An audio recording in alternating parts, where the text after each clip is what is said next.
And we are back. Couch Company Podcast. My name's Jon, and with me, after quite a while, Tyler. Seems like it's been an age. And how long is an age? Isn't an age a set amount of time? Yeah, 100 years. Actually? I don't know. I always think of an age as like, this is how long a person lives. So it's like the age. Well, actually, that doesn't make any sense. No, it's like the age of man. Yeah, age of man. So age of man is around 80. Yeah. So it's about 80 years. No. The age of man in like Lord of the Rings is like thousands of years, I thought. Oh, well, that's just silly. Or wait, no. The age of man is when they come to like prominence. It's the movies. Like we're in the age of man. Yeah. Right? Yeah. Like we had the rings and we fucked it up. Yeah. And we're getting a text from Calvin and David.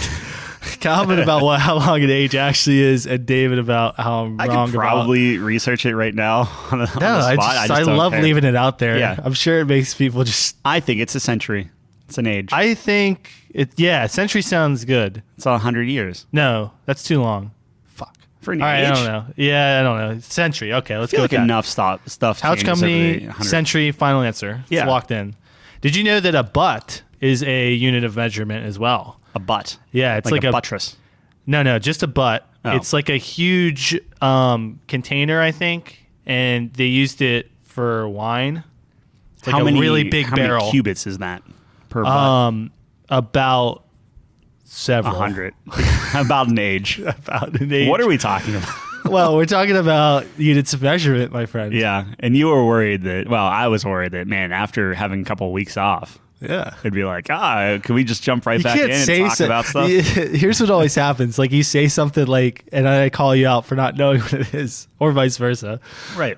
It's been an age. And I'm like, do we actually know what an age is? No, we don't. That was my fault. I should have thought. No, these are the questions we need to ask. Mm-hmm. And I feel like we learn a lot. And that should be part of the poll. But like, that's just whatever four answers we think. I feel like people would cheat.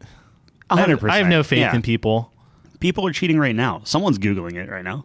Well, good for them. They're using their resources. Yeah. Yeah. So, I mean, like, you're on Twitter. By the way, we have a Twitter. We do polls. Do you remember it? Out at Couchco Games. Yeah, nailed it. So, at Couchco Games, we have a Twitter poll. We do Tuesday, Wednesday, Thursday usually. And we'd love to hear from you. It's been growing. Yeah, there's a lot on there. We hit a record. Our most recent one got a like.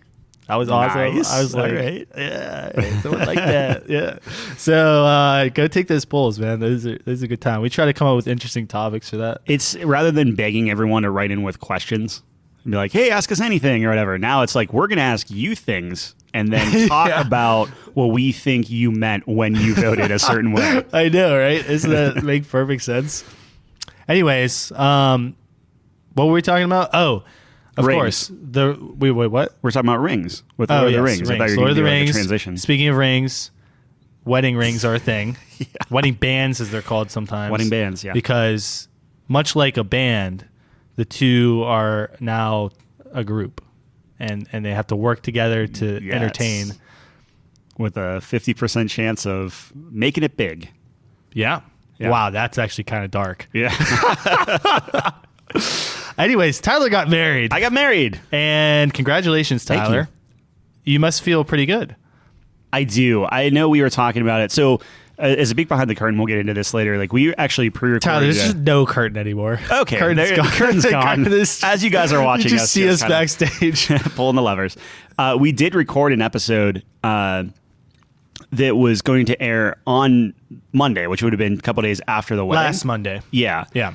So we were recording it, and it was all like, hey, how was your wedding? And it was like, it was good. And this was obviously before I got married.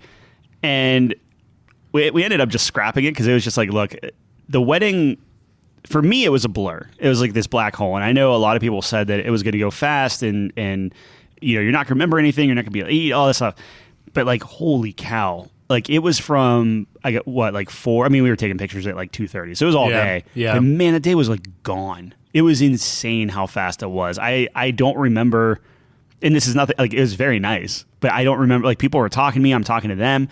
I felt myself touching a lot of people, and in a way that I'm like, okay, I'm supposed to show like gratitude, like, hey, thank you for being here, I really appreciate it. So I just found myself like touching people's like arms and backs and like being all like my face hurt from smiling so much. And it's not forced or anything. It was natural. Yeah. But then by the end of the night, I realized how sore I was. Wow. Just from like, I don't know. Anyway. Well, you have to be on for 24 hours pretty much.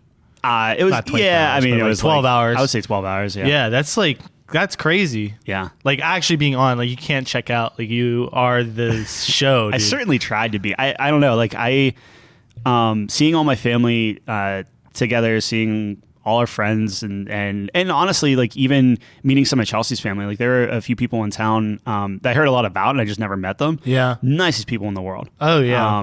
So it was just a fantastic time. That's always the cool thing when the two families like really get to meet each other, right? And that's part of it. And it's I was because like we're very I would say we're very different, more or less. Like like my family is very I would say like religious and a little bit more kind of like conservative, not in political views, but a little bit more conservative, a little bit more quiet type of thing. And like old family's fashioned, a little bit more outgoing. Yeah. Sure. But it seemed to be like pretty well mixed. Like everyone was talking and enjoying themselves. I had people come up to me and be like, okay, so which one is Steven and this and that? I'm just like, oh, that's really cool. Like, it was just it was a great time. No, it was awesome as a spectator. You were having fun. Oh yeah. I was having a really good time. I really enjoyed like the little moments, you know, when we're getting ready together in the room, we're just chilling and like hanging out as friends and stuff. Like that was really cool for me. Yeah. Like the big everything is cool too, but I'm not more about that. I'm more like the small group kind of more intimate settings is where my favorite memories lie. But I was going to say like you sometimes get worried about like big wedding drama, things of that nature. Like something goes wrong, someone gets too drunk and like, I don't know, something embarrassing. Nothing really that I could think of. Like it was really smooth and everything just worked out so well. I think the quote unquote worst thing, which I didn't even notice, was the DJ came up after and was like, "Hey, sorry about the wind in the like during like Gerard was like officiating for us." Oh yeah, and it was like, "Oh, the wind was really bad. It just didn't work well." I'm like, dude, I don't care. Like it was fine. It was super nice. It was short too. The ceremony. Yeah, I think someone clocked it in at like 4 some minutes. That might be a world record. Yeah, yeah. So I was telling Gerard he's going for the WR today. I think if you take the entire thing, maybe 10 minutes, and that's include like everyone like walking down the aisle and stuff, and then they opened the bar early, which was sweet. Earlier than we paid for it, and they kept it open later than we paid. Like we got essentially an extra hour out of it, which is insane. Oh really? Yeah. Wow. I took advantage of the bar. You seem to be having some fun. We got some pretty good pictures of. Did Chelsea send a picture to you? Yeah. It's like a little sneak peek. It was me, Mike, and John. Yeah. And that was a pretty good message. Yeah. Ashley got a picture, and it was like black and white, and it was like you guys were just so animated and smiling and stuff. It was great. Yeah, that picture is worth 1,000 words. Like you could definitely tell it was a good time. Yeah, so Tyler and Chelsea had this like phone recording thing where you can send them a voice message. It was like an old rotary phone, I guess, or landline phone or whatever. Yeah, and you just pick it up. Did you have those back in your day, your youngin' days? No. I mean, maybe when I was like a kid, like really young, but cell phones were out pretty much. Yikes. Right, anyways. So you can leave voice messages. So I'm sure there's like a million. I know Lindsay was leaving you guys a million messages. I just can't wait for you guys to go you were like, there were a ton of people doing it. I'm very excited to get that back. We were worried because online they were saying some of the stuff gets censored. So Chelsea, I was like, you have to email these people immediately and tell them not to censor a word. And she was like, okay, I'll email it. And they emailed back and was like, look, unless you ask us to, you're getting... It's raw. Dude. Oh, dude, you need it raw because there's a lot of stuff on there. Just seeing my nephew pick up the receiver, breathe into it, and then put it down like multiple times. You should see Zach too. Zach had some classic ones. My dad left a message. That was the thing, and so I cried every wedding. Everyone knows this. Yeah. That's how I roll. You almost got me. Well, it was tough because like. There is so many emotions crammed within like a certain thing, right? So like Chelsea's parents came down, And I'm already starting to get choked up because I'm like, oh, I'm getting like a new family, right? Yeah. Which is amazing. Like her parents are fantastic. And then I see my parents come down, and again, I'm choking up because I'm like, my first thought is like, oh man, like everyone's much older. Not that my parents are old; they're in good health and whatnot. But it's just like I remember when I still lived with them, right? Yeah. And it's just like, ugh, like what's going on, Right. And then by the time Chelsea came down the aisle, I was done. It's over. Yeah. But the crazy thing is, like, I did a first look with her, and I was like tearing up, but I think there's just too much going on. Like I wasn't like fully in the moment or whatever. So then, by the time, like, I mean, you have Lord of the Rings playing, she's walking down the aisle. The Shire theme, I was going to say. Done, man. It was so good. You can't not cry. Yeah. Like I cried just to that song. That song alone. Yeah, you have that. Yeah, you almost got me. I didn't get there. Break. So the 2 times I almost cried was obviously Chelsea walking down, realizing I don't have a chance with her. Yeah. And then Nate's speech. Mm-hmm. Best man speeches always get me, man. That's the pinnacle of brohood. And he nailed it, man. I don't know if he was worried with it, or I know he was talking about it. He was like, oh, it's never going to be I feel like he was trying to overcompensate because Nate, it was amazing. Like, throughout everything, just from the bachelor party, for like everything, anything I needed, he was on it. Yeah. And yeah, man, he crushed it. It was funny. Like the interesting thing, and this is something that I want to say my cousins mentioned, where it's like when he was talking, it was like he was saying stuff. I'm pretty sure 90% of the audience had no clue what he was talking about. Very personalized to you and the friend group. Well, that's what I mean. Yeah. Is like the people that I wanted to get that or connect with or whatever did. Yeah, and it was perfect. It's so. Just so the audience is aware, his speech had a pretty interesting premise where he was really worried about, I don't want to put words in his mouth, but it seemed like he was pretty worried about the speech, and he was specifically doing a lot of research on the speech, and that was the theme of the speech, like, oh, you're supposed to do this, and he did the opposite. It was really good. I really liked how he constructed it and put it together. And then, of course, like the whole GameStop stuff, which really at the core of it is how the friend group was conceived. Yeah, it's like, I'm not saying Nate and I are the glue, but it's like Mount Nebo. Yeah, it's such a GameStop weird, is the glue, right? Yeah, GameStop would be the glue of our friendship, I guess. I mean, how many people are, GameStop's in the center, and it's you and Nate and spiraling out, yeah. Kyle and Gerard worked there, and Zach had a stint there. Yeah, our research department had a brief little entanglement there. It did as well.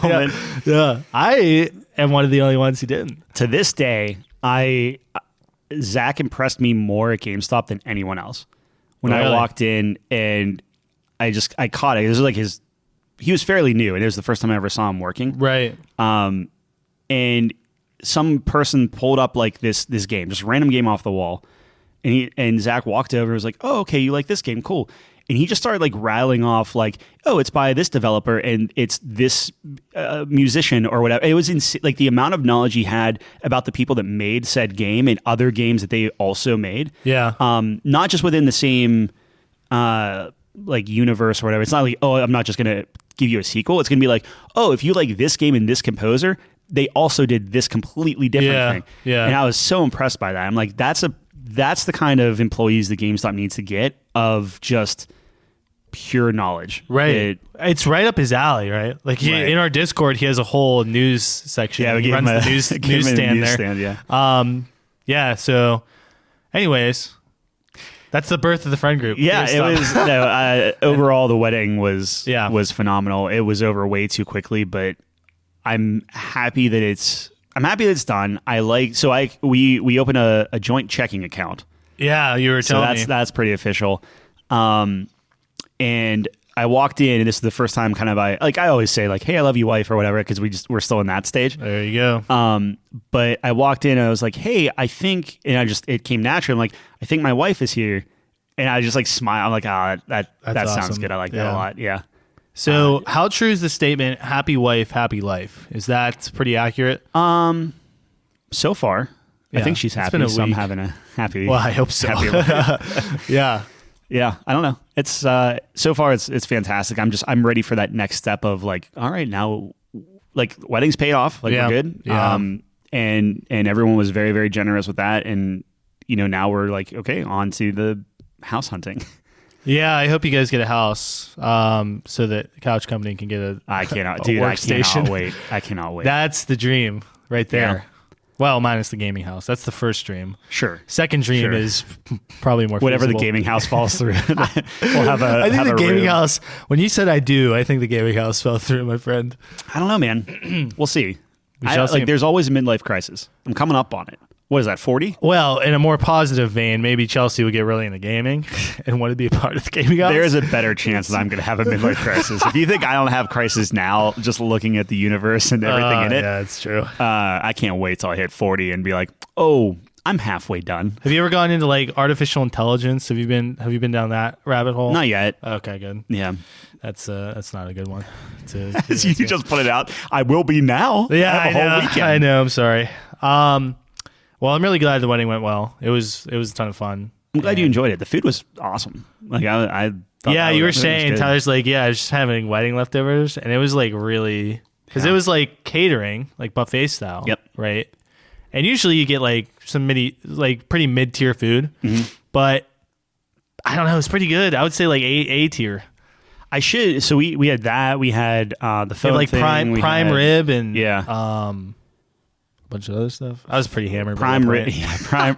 I mean, it was the perfect food for being hammered. Oh yeah, But it maybe was, that's why I have it like higher. 2 types of potatoes with like stuff you can put on top of like bacon, sour cream, chives, all Yeah, that stuff. yeah. Pasta bar, so Alfredo. It was funny. Like I marinara. walked up and they were like, I forget what the first thing was, but they were like, "Would you like this or that?" And I was like, "Dude, give me both." And they're like, "Okay."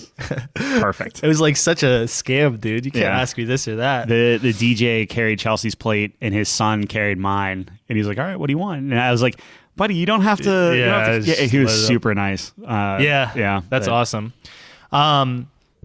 Anyways, speaking of weddings, Yeah, there's such thing as a wedding shower. Mm-hmm. Now, if you scratch off the wedding part of that, just the shower, and as everyone Yes. knows, that is where Jon thrives. you, he gets his- you thrive in the shower. I get my best thoughts in the Yeah, shower. okay. Which Thanks then for we later clarifying. realize aren't very good thoughts. I would say you have a pretty good track record of having decent thoughts. In the I shower. bet probably like 40%, Okay, I would say. I would give you at least 50, if not more. I would say every thought you brought to the couch, I would say is a pretty good thought. Well, that's what I'm saying. I don't bring everything to the couch. Okay, well, So way to some things cherry need to pick. You stay pat away it out a from the little couch. bit. That's fine. And anyone who listens to me is like, man, what is he not bringing to the couch? Because he usually talks about whatever the fuck he wants. All right, so I have a couple of things here. Well, this first one. So, do you ever have a dream where this is an episode of Seinfeld as well? They always say like there's an episode of Seinfeld for every situation in life. Sure. Did you ever hear that? Yep. So there's one where Jerry has a dream and he wakes up and he's laughing hysterically and he scratches something down on his note sheet, goes back to bed. He wakes can't up, read it. Can't read it. Yeah.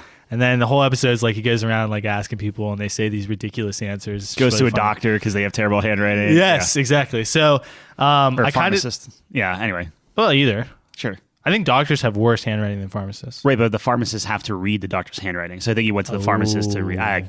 Whatever. It's not important. Go on. No, Sorry. it's definitely not.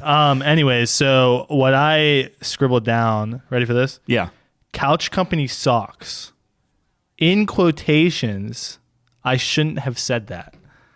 Huh. Now, what am I thinking there? I was dying, dude. I was like, this is the best idea ever.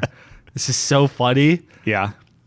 Like, are we going to come out with a brand of socks with the couch company logo? Probably and- could. I wonder. I'm sure you can get socks custom made. Oh, of course. I would love to get some couch. I've company. never gotten socks custom made. That's pretty cool, though. Yeah. But That's you, like a you'd cool have idea. to go yellow, right? Like you'd have to get like the So would it be the yellow base with the yeah, black with the couch? logo. Yeah. And then I shouldn't have said that. Yeah, that I don't understand. I don't so you understand actually that want either. that on the sock? That's what Dream State John Huh. wants on the Okay. sock. So what probably happened is I was dreaming something, and maybe we're doing the podcast and I said something I shouldn't have said or something. Right. Which I always do. Sure. And I was like, what if we put that on a sock? It's so weird, man. I don't know. Okay. There's probably better not logos, sayings, Phrases to put on a sock. Yeah. To put on a sock. Do you even want a phrase on a sock? I feel like you just want the logo, probably. Yeah, I'd just do logo. But anyways, Couch Company socks is not a bad idea. No, the I yellow think and it's kinda black neat. is kind of slick, actually. Yeah. I would buy some. All right. All right, I'll look into it. all right, we got something The there. problem is our yellow, and not to pat myself on the back, but our yellow is like the perfect yellow Oh yeah. in the way that if I put any, and I've been trying, right? Like, Well, do you remember when you were on the fence about it, and I reassured you, like, no, this is the color. That's because no one wants to do yellow and black, right? Like that's just the thing that like. Well, back in 2010, when did Transformers come out? Oh, I don't know.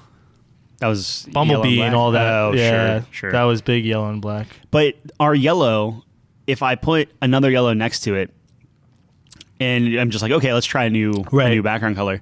It's either like more like cold, like it's colder, and it looks like it's almost like a dead version of our yellow. I don't know how else to describe it. Yeah. Or it's like too orange.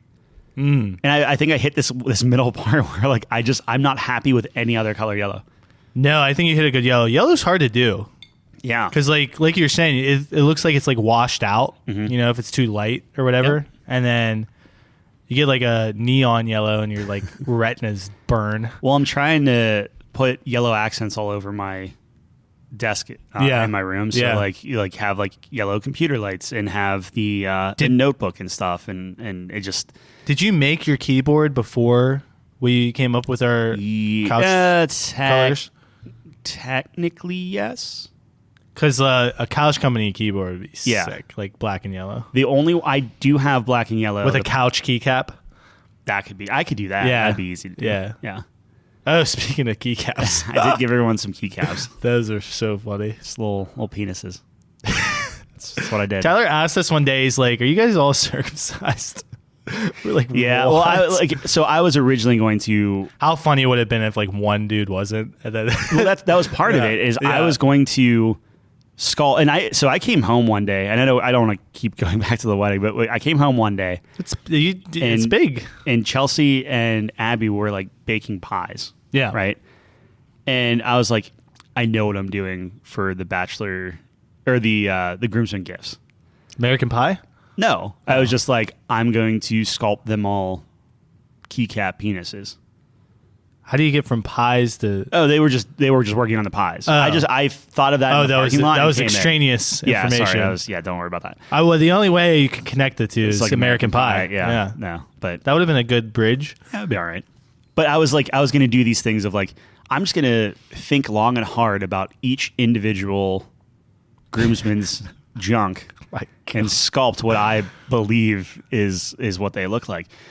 And that very quickly just turned into like, oh, it's very hard to sculpt this. So by the end, I got pretty good at it. Yeah. Because like after you do 9 in a row, like you can really kind of get it just down. Imagining this and it's making my day. But they're all sculpted. They're hand sculpted, hand glazed, like just they're set. I can't wait for my mom to find that lying around. Well, the Like, what beauty fuck? was during the bachelor party, I was hinting. I was like, oh yeah, I'm sculpting everyone a keycap or whatever, but I don't know if everyone will like it and everything. Yeah. And Jon Harbin, who's like, he's a great guy, right? He's like, oh no, it's gonna be great, man. Don't you worry. I'm gonna put on my keyboard. I'll keep it on there for a whole year. Not a problem. I'm like, okay. And then in my mind, I'm just like, yeah. So then, like, I think the day before, a couple of days before the wedding, I was like, so Jon, like, your word is your bond, right? And he's like, yeah. I'm like, okay. And then that was it. We all thought you had like a cheeseburger bed on it. No, but I was just it was something even greater. Now it's on his computer. Yeah, for a whole year.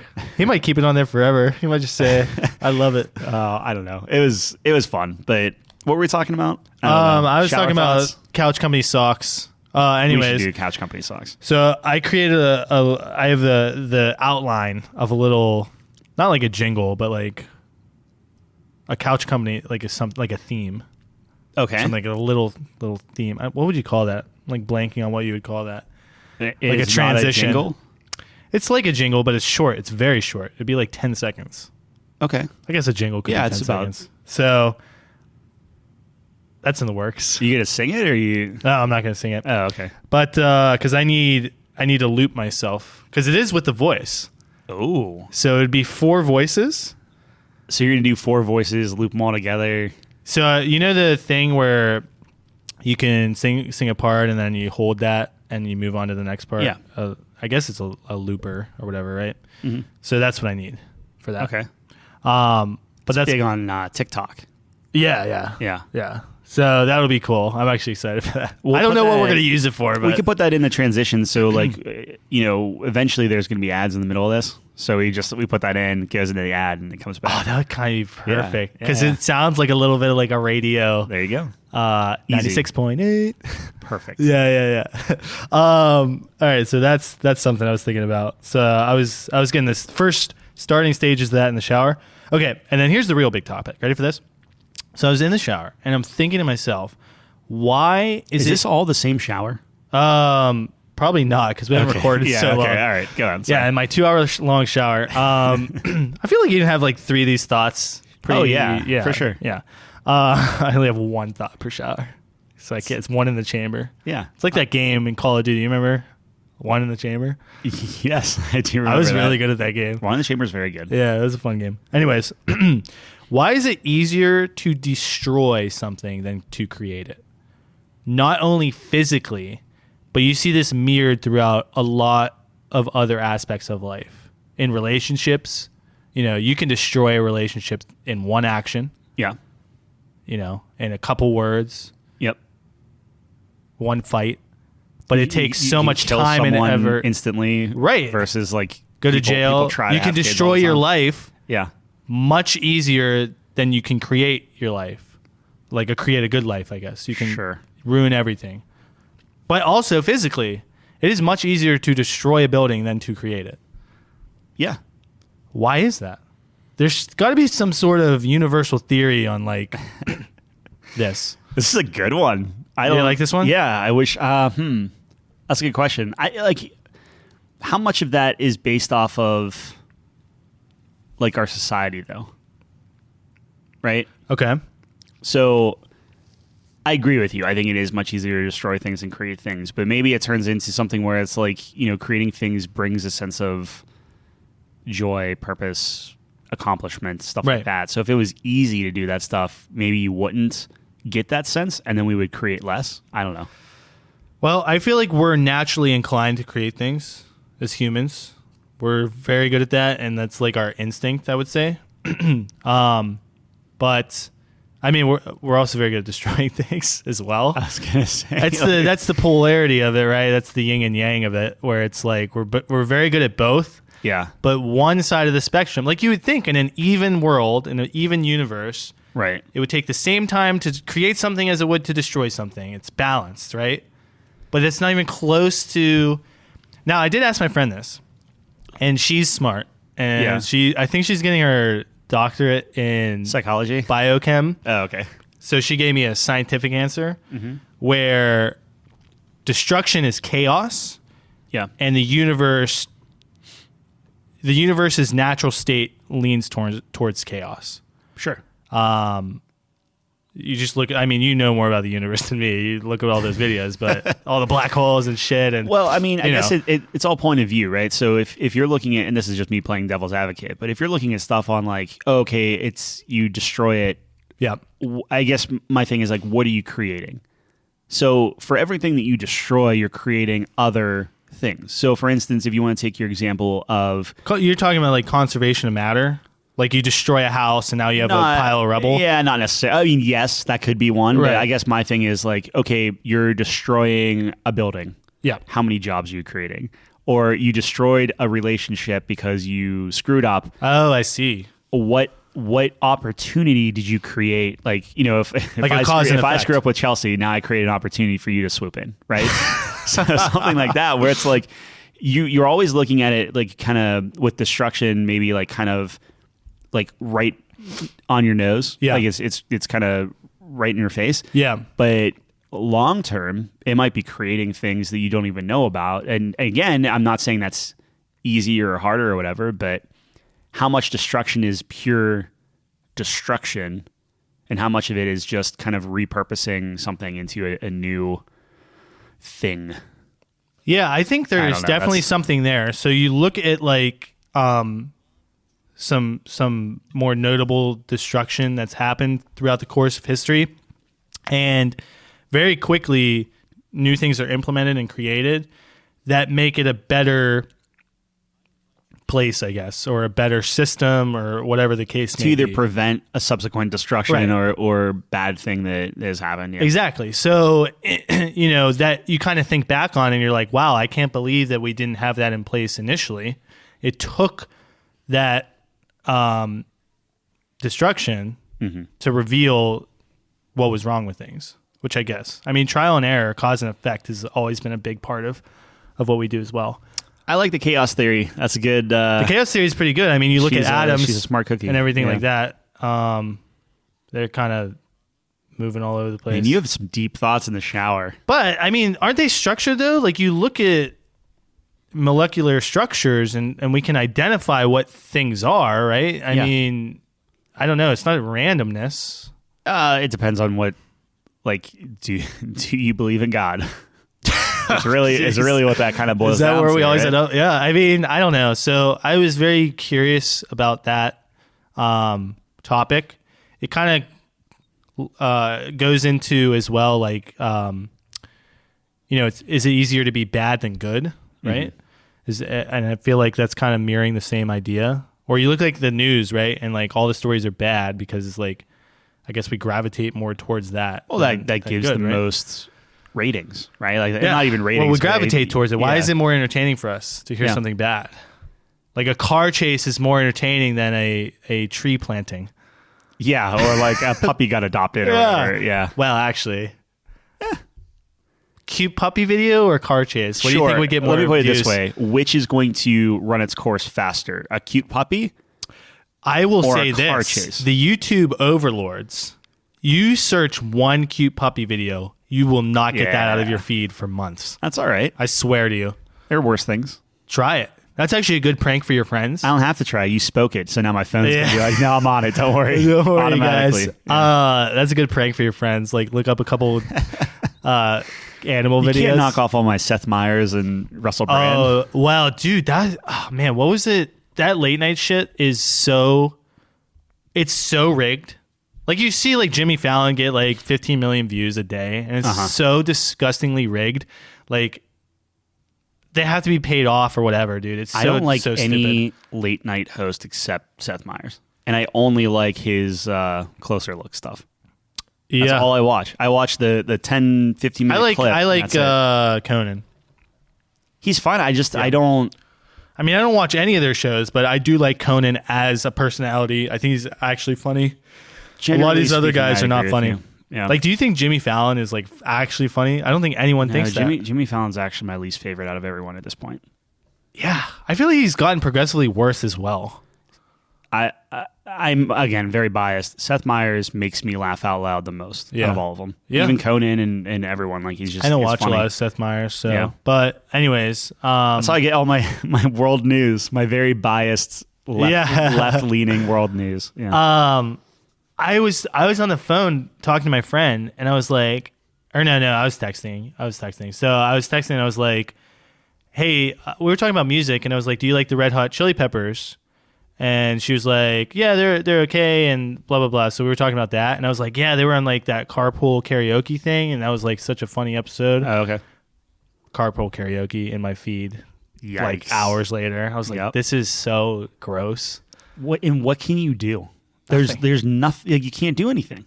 Go to another platform for videos that doesn't exist. I don't even know about that. Like, it's beyond... Well, the thing I hate is that it's like, okay, if carpool karaoke, well, that's not a good example because I think that actually is pretty popular. But like, if Jimmy Fallon was actually that popular, then fine, yeah, he's blown it up. If he was like the new Mr. Beast, I guess he was before Mr. Beast, but still, all right. If he was like a Mr. Beast, that's fine, but it's not. It's like, this is artificially boosted. Yeah. Like, how many times do you see it on the front page or in your feed? Yep. And how many people click on it just because it's right there and they have like clickbait head title? It's the only way to do it is get viral, and then suddenly that's it. Like, you're set. Well, someone like Mr. Beast, dude, like he started from the ground up. I don't know if you've ever seen, you know him, right? Yeah. Okay. So he started with these crazy videos where he would like film himself counting to 1 million. And it was just like 20 hours, like a 20-hour video. That's insane. Yeah. And he would do these crazy challenges like that. And then he just blew up. And now he is what you see. Like, you know what I mean? That's like natural. Like, people like him. They're interested in that. Well, did you see the kid that every kill he got in, I think, Call of Duty or whatever, he puts a rave on, like a mini rave in his room with like fire and lights and stuff. So he kills somebody. And I guess he killed like another Twitch guy. Yeah. And they were looking at him. And he was like head banging and like slamming on this like fire thing or whatever. And he had more views than like any like big Twitch guys. Yeah. Just for like a day. It's like, here's your 15 minutes of fame, I guess. I don't know. Man, right place, right time is so crazy. You just have to have that gimmick that's... Well, I have a theory about this. You either have to be the best or one of the best. Okay? People are going to watch you because they want to learn from you. Like a technical ability, yeah. You either need to be extremely entertaining. So I guess gimmick falls under that category. Well, maybe not. Like, entertaining would be... You're funny. People are drawn to you just... They come across you, whatever, and it's just like, it's a good time. PewDiePie is just extremely entertaining. Yeah. A gimmick, to me, gimmick is like, oh, this person always wears a cat suit. Yeah, like Disguised Toast always used to wear his like toast hat or whatever, and you didn't know who he was. Right. Now he's just like normal dude, but that was his gimmick at first, and then exactly. So I feel like those are the three probably main ones. Sure. Yeah. The three paths to fame. And then you're the couch company. Then you're couch company. Or you have a couch. You make couch references. Comfy couch, yeah. We should do top 5 couches in entertainment. What? Blue's Clues couch. Yeah, Friends couch. Friends couch. Which Friends couch? It doesn't matter. Central Perk. Central Perk. That's got to be the main one. The pivot couch. That's the one where Ross and Chandler snuggle up on. There's a lot. I feel like the Central Perk couch wins. It's going to be the most, though, right? Yeah, I agree. Yeah. I don't know. What were we talking about? I don't know. Couches. All right, that was my shower thoughts. There you go. Those are some good thoughts. That's all you get today. You went the, like, hey, this is a really deep thought, to, hey, I shouldn't have said that. Socks.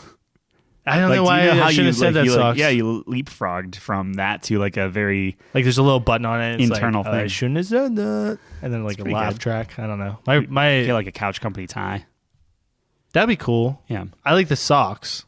Socks, I think are the better. I see. My thing is, and I'm holding up my sock right now. Like, I don't know why. Yeah, but it would be black with yellow logo, and then yellow tip. Yeah.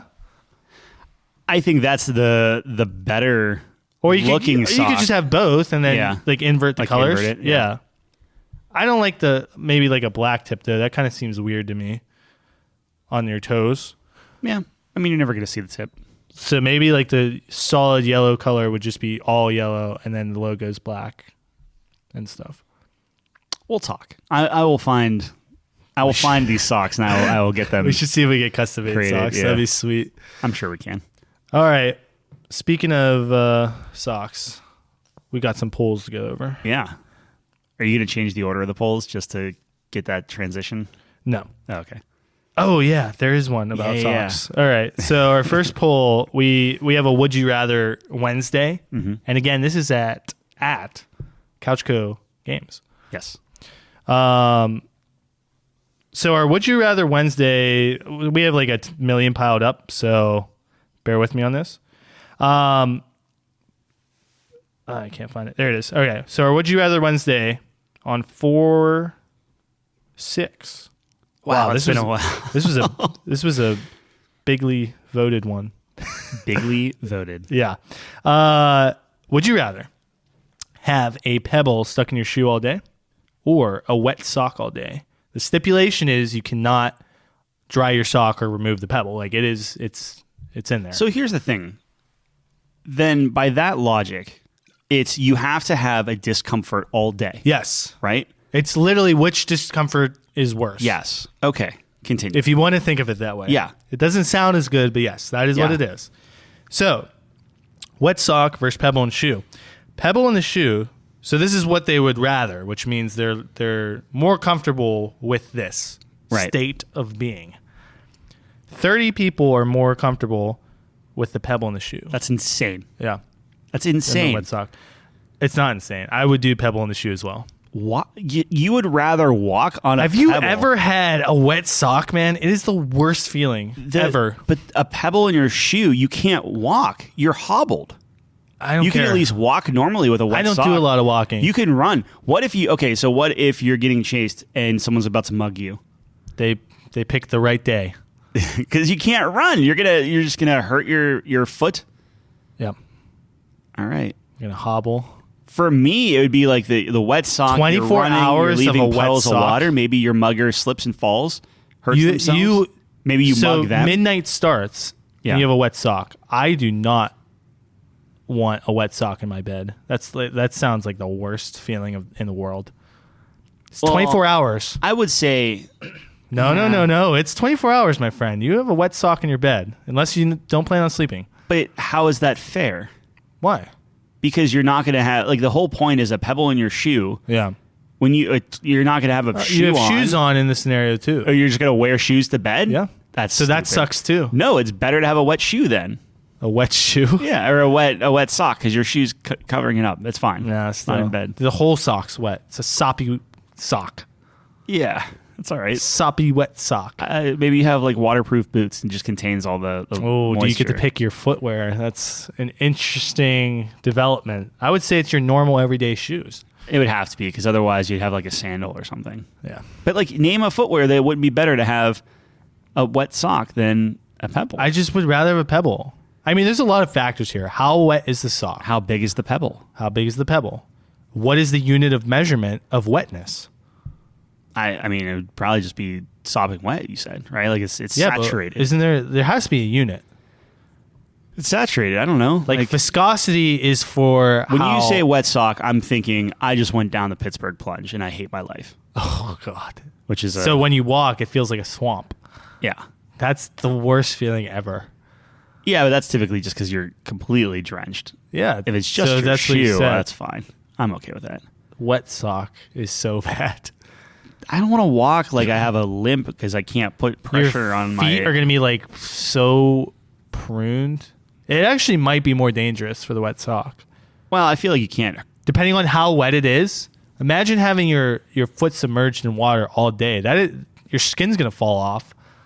Yeah, but you're not. It's a wet sock. Worst case, you chafe a little bit.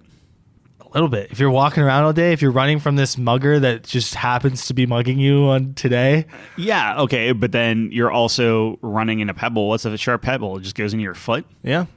You have to cut your foot off now. I have to cut my foot off. So either way, you're losing a foot. You're not going to get an infection from one day. What if the pebble's small enough that it gets into your bloodstream? Causes a clog or something, and then you have a heart attack. I got very unlucky, man. That's pretty bad. You don't you. get that with a wet sock. I don't know. Might get. I'm sure I can name a scenario where something that disastrous happens with a wet sock. I don't know. All right. Anyways, Yeah, so twice the amount of people voted for Pebble. I just want you to silly. know that you're against everyone. Yep. All right. We had the archery contest. Yeah. So, who would win in an archery contest? We have 4 contestants. We have Legolas, we have Robin Hood, Green Arrow, and Hawkeye. Yeah. The winner is Legolas. Yeah. It was really funny. So Jeff posted a GIF of Robin Hood. Of Robin Hood from the Disney movie. And I was like, that's a pretty sick shot. Because he shoots an arrow out of the air and then it splits an arrow in half. So that's 2 myths in one. I was like, that's pretty good. So on our last episode that we recorded Yes. and ditched, we did talk about this. I think Green Arrow should win this. Yeah, after Tyler's apparently he's a huge Arrow fanboy, like the CW show, which is bizarre. But I guess. I was saying Legolas, wasn't I? I would assume so, because you're using this like mystical, like, oh, he's 1,000 years old. Oh, well, yeah. Well, your argument was this guy trained on an island for years, and then I was like, yeah, and Legolas trained for like thousands of years. Yeah, but my thing was like, Whatever. I have yet to see Legolas pull off a 6 shot. The surfboard shot, that was like 6 shots. But that's not. Yeah, but that's not a 6 shot. It's a 6 shot. How? You're sliding down, like the physicality required to do it in the first place is Sure, but what I'm crazy. saying is you've and seen then Hawkeye, headshotting everyone. but you've at the seen same time. Hawkeye and Green Have you Arrow seen do the Hawkeye's same bow? thing. I'm pretty sure it's heat seeking. Yeah. That's cheating. Look, man. In it's this archery cheating. contest, it is just a bow and arrow, classic style. Okay, but you still have like your elven senses and your elf vision. Yes, and you don't think that gives him an advantage? Well, yeah, but like that's cheating. You don't get your boxing. No, it's not. It's part of Cheating. him. What are you talking about? I don't know. So it's cheating for me in the Olympics if I'm just a better athlete than you? No, if I but was that's born, that's my point. That's cheating. Your parents were runners. But what I'm saying that's is- not that can't be allowed. The whole point is the fact that Legolas has never seen a gun, Yes, never seen a bullet, never gone up against bullets. He would get murdered in 2 seconds. debatable. Meanwhile, you have Green Arrow. In some extent, Hawkeye, I just think Green Arrow is better. Yeah. You have Green Arrow, who is literally like dodging bullets as he's shooting. Like you mentioned, boxing glove. Like he's like shoots a boxing glove and has a cool boxing glove and knocking someone out, and then is shooting stuff. On Smallville, he literally shot it and this can. And Yeah. Lois Lane, who was dating Green Arrow at the time, it's a whole Whoa. thing. I know. She sets a can down. And she's like, "All right, hit this can, and Yeah. I'll go on a date with you or something." Yeah. And he shoots it and misses the can, Yeah, right? yeah. And she's like, ha, I knew it, and like walks away. And then you look, and he shot the tab off the can, and the tab's just spinning on the arrow, and he kind of like smirks as the episode ends. I'm just saying, Green Arrow is kind of a badass when it comes to a bow and I think arrow. Robin Hood shot's better than that. Shoot, yeah, but you can do like Green Arrow can do that too. No, I he don't know. can't. Has he Sure ever done can. that? Yeah, I don't think so. Yeah, I bet he has. I think Legolas can do He that has, too. like, I think what we're learning here too is Legolas is not a show off. Okay, Sure. So these guys, their ego would get in the way too. Robin Where Legolas, Robin Hood's ego for sure. you don't think Green Arrow has an ego? Trying to shoot the top of the Green can. Arrow's like this Yeah, he moody does. guy Nah. or whatever. I'm not going Got by. an ego. Look, him and Hawkeye are essentially the same character, I and don't like Hawkeye. me neither. I like Jeremy Renner. I don't like Hawkeye. I don't like Hawkeye either. He's so boring. Yeah. I heard his new show is good though. Yeah, but Did you watch it? People said Loki was good too, so I don't know. I think Loki was great. It was okay. You Owen know what Wilson you're was talking fine. about you like wet socks. I know. That's the thing is, can you shoot with a wet sock? Whatever. So fine. Legolas wins. Congratulations, wins. Elf. That's 1,000 years old. Really don't like Legolas. No, I think he's boring. You think Yeah, you think Hawkeye is boring? I would argue Legolas is more boring than Hawkeye. Prove me wrong. Go ahead. Like we talked about this on the episode Yeah, I too. know. Legolas missed after how many shots. rewatching all of the Lord of the Rings, I'm like, you know what? Extended editions. Hey, let's add an I hour and a half of content. think- None of it's Legolas. I just remember Legolas being so much cooler when I was younger. Yeah, because he surfed down a thing that one time Yeah. and he shot an elephant in the head. Oh, Well, and he and, also and he the- flipped up on a wolf or the whatever. Fellowship, he goes wild in that fight. That's the first fight we see him. It's kind of just it's just headshot. Like it was pretty sick. But what I'm saying is That's a well shot scene. I'm just if you take his action scenes and you put them against Green Arrow's Legolas has the action best scenes- content. He's got the best movies. Okay, well that's Yeah, not fair. well, I'm just saying. Not because of him, partially because of him. barely because of him. No, he's part of one of the best trios of all time. Tell you what, you take Green Arrow Yeah. and put it in Lord of the Rings and you get a better movie. No, you don't. But if you take get a Legolas- movie where you're asking why this guy's in green tights. But if you get the fuck's Legolas going on? and you put him in Arrow, Yeah. it's a worse movie. It's not a movie. And I like Orlando Bloom. I just don't. I don't know. Nah, I don't think you're giving Legolas enough credit. I don't think you're giving Oliver Queen enough credit. I love Green Arrow. Yeah, But clearly. of course, my Green Arrow comes from the animated show. Yeah. That's his best version, where he bangs Black Canary. I think that's all versions actually. They marry. Yeah. Yeah, I think that's everything. I think you need to give Arrow a shot. Have you seen Arrow? No. It's very good. Shows, he's very good. I saw a trailer for Supergirl once. And Supergirl's not good. Threw up in my mouth. Supergirl's not good. No. Catwoman's not good. Flash is I don't really like it. That's what I'm saying. Why should I watch Arrow? No, Arrow's on a different level than all of them. Yeah. They are like whatever. It is. I'm just saying. Watch the Arrow. Tyler's not getting paid for that. All right, we had another Would You Rather Wednesday. This is 413. Yep. Would you rather meet an alien meet an alien or talk to animals? Yeah. And not surprisingly, very surprisingly, double the amount of people would rather talk to animals. Wait, really? Yeah.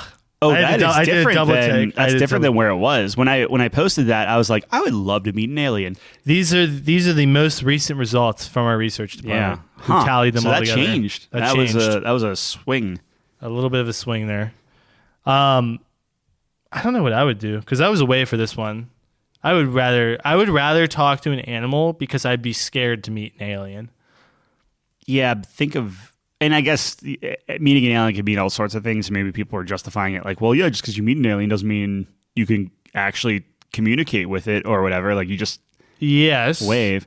But let's assume that you can still. It's like could be a mean alien. Yeah, I don't know. When you get into that, it could be a mean animal.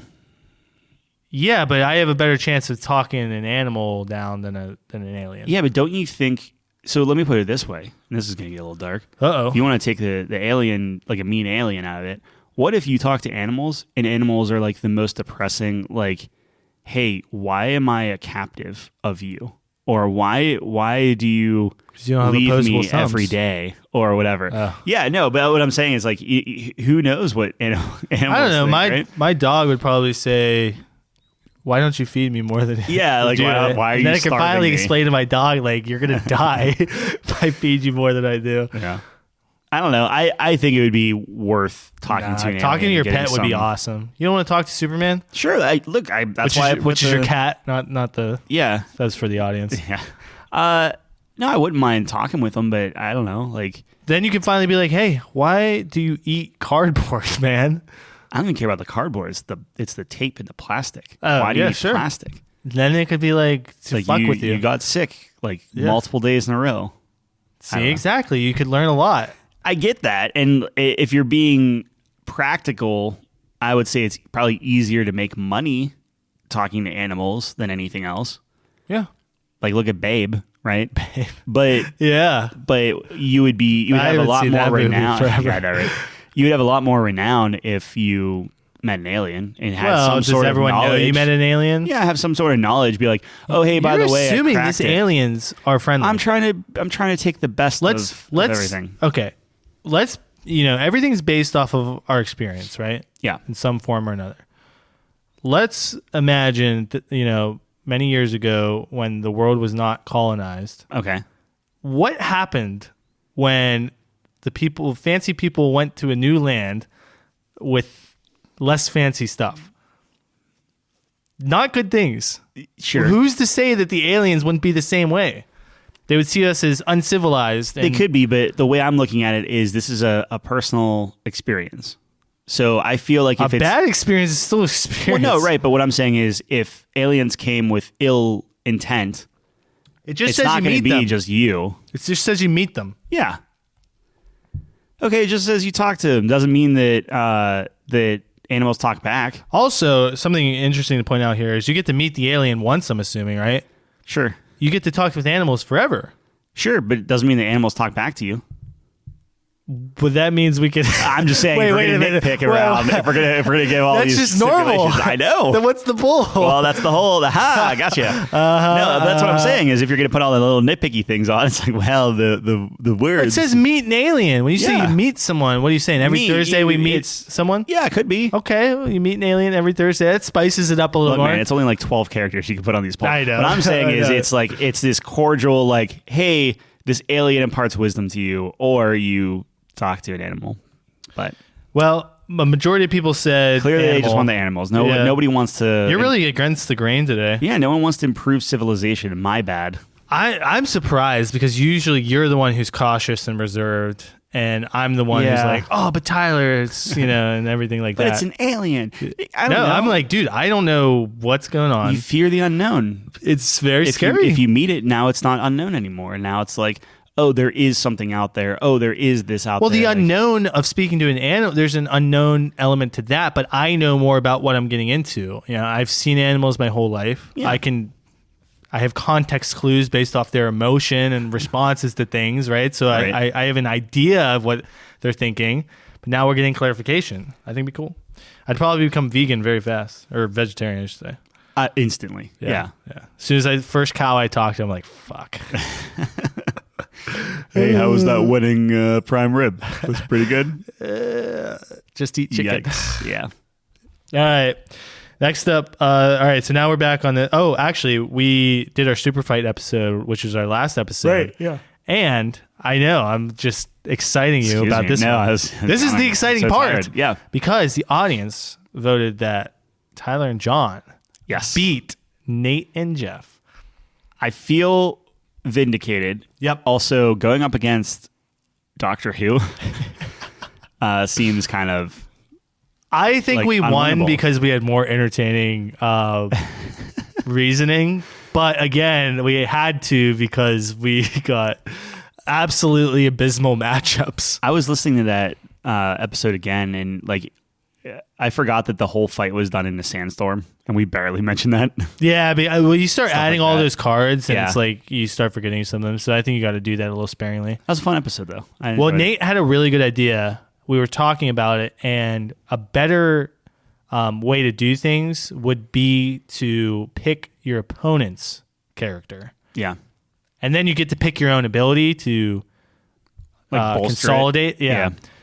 But if you're picking your opponent, you're going to try to pick the worst one or whatever, and then it should be more even, right? Sure. In theory. Because what was happening theory, is yeah. what you got the one... One Punch Man. Yeah. What was that one? Like a bald character or something? No, it was a TV character. Oh, TV show. Yeah. Talk about just Superman, One Punch Man, like anything you want. Do you think One Punch Man beats Superman? Okay. Here's my argument with this. All right. Because in the anime community, it's always like, does Goku beat Saitama, who's One Punch Man? Right. And I say no, Which I agree with you. because the whole premise is he wins in one punch. Until I see him have to throw more than one punch, Yep. I am always picking him over everyone. Yeah. Now, I will say Superman, Goku, they have had way more impressive feats than One Punch Man. I totally concede that. But I've seen both of them lose. They have to Yes, throw they've more than been one defeated. punch. That's what I'm saying. This Yeah. guy's undefeated. Yep. All of his bouts last 2 seconds. Like, you can't. It's his premise. It's how he's written. It's I'm not still fair. waiting to see him bleed. Superman's bled. Goku's bled. Like, all right. Yeah. Yeah. His greatest challenger was a mosquito that he couldn't catch. And That's what I'm saying.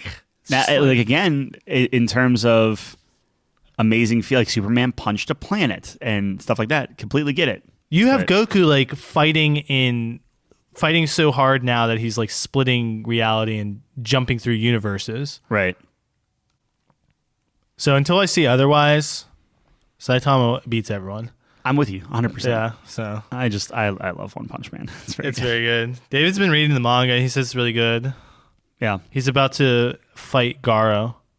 Finally. Yeah. It's Yeah. like a big thing. It's like a big matchup. Good. Yeah. All right. We're on to this week's polls. We have 2 this week. All right. Favorite zombie game series. I picked 4 of these. And there's a bunch of zombie game series. And what I might do in the future is pick more, do a couple more polls with zombie game franchises, and then the winners of those polls combined into a final kind of whole. Makes sense Yeah. for something big like that. Anyways, I tried to pick the 4 best I could think of. I don't know. Maybe I'm leaving something out, but I had Left 4 Dead, Dying Light, Last of Us, and Resident Evil. Some good ones. Left 4 Dead won. And I'm a little surprised because I would think Resident Evil should win. Resident Evil has more. Yeah.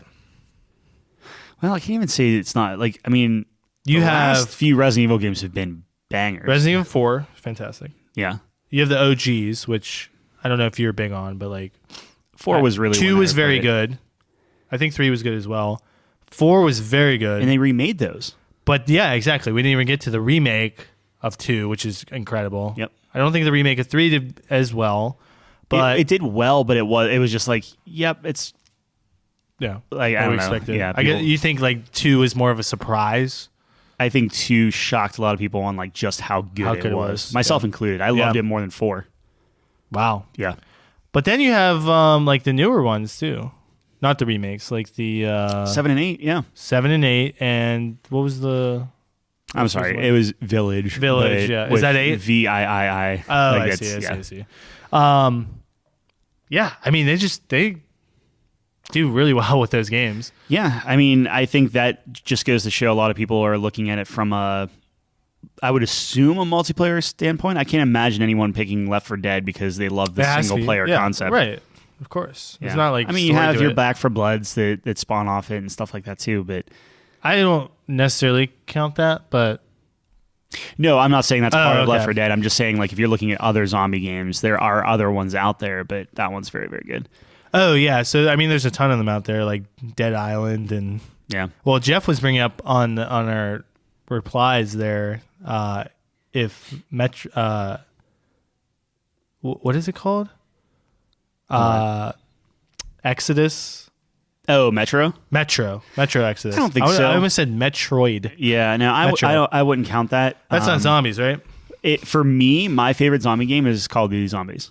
Well, I was going to put Call of Duty Yeah. Zombies on there as well. So, I mean, there's a lot more that I could fill up another pool For sure. and then do the winners of each. Out of going what up you against- said, I very much like Dying Light.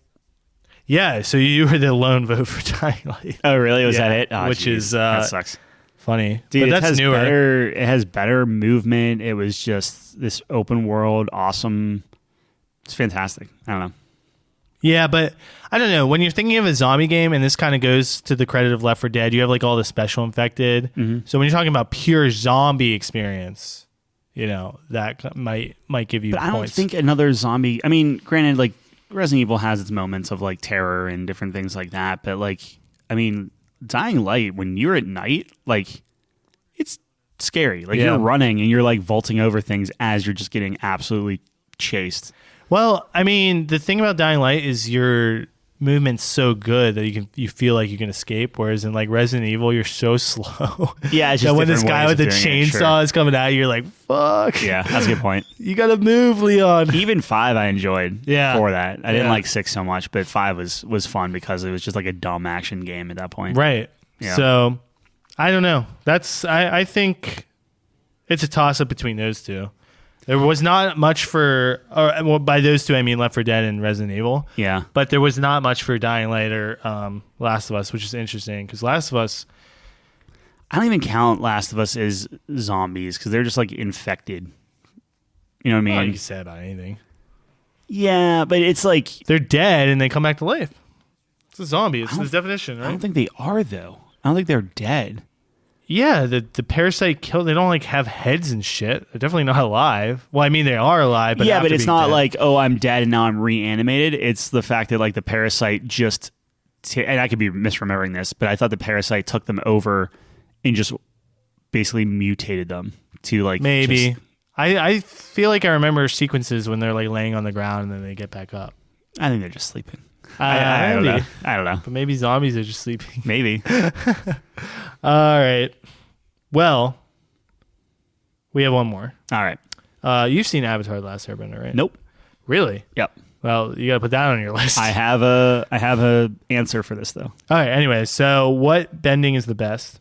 And it looks like we have a toss up between water and air, Okay. Well then, which is surprising.